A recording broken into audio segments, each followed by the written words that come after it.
टी20 विश्वकप खेलिबाकू भारत आसिबो नाही बांग्लादेश।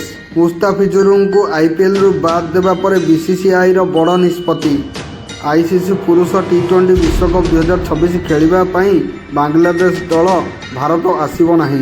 बांग्लादेशर क्रीड़ा परामर्शदाता आसिफ नजरुल आज सोशल मीडिया रे पोस्ट माध्यम रे एही कथा निश्चित करिसंती। बांग्लादेश क्रिकेट बोर्ड एक गुरुत्वपूर्ण बैठक पर यही बड़ निष्पत्ति नहीं। वर्तमान यही प्रसंग में अंतर्जातीय क्रिकेट काउंसिल अभिमुख्य कौन हेबो ताहाकू अपेक्षा करा जायछि, कारण यही बड़ इवेंट पर कार्यसूची आईसीसी ही प्रस्तुत करिथाए। आसिफ नजरुल निज फेसबुक अकाउंट रे लिखिछन्ति, बांग्लादेश विश्वकप खेलिबा भारत जीव नाही।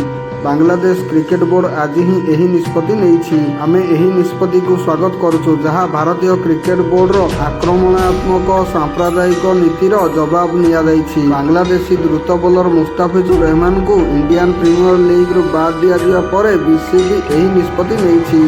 भारतीय cricket control board Kolkata night Riders को निर्देश देइथिला जे सेमाने मुस्ताफिजुर रहमान को निज दलरू रिलीज कर दियंतु। केकेआर बीसीसीआई रो निर्देश पालन करी मुस्ताफिजुर को रिलीज कर देइथिला। गत मासरे अनुष्ठित आईपीएल मिनी नीलाम रे कोलकाता नाइट राइडर्स मुस्ताफिजुर रहमान को 9 कोटी 20 लाख टंका किनिथिला।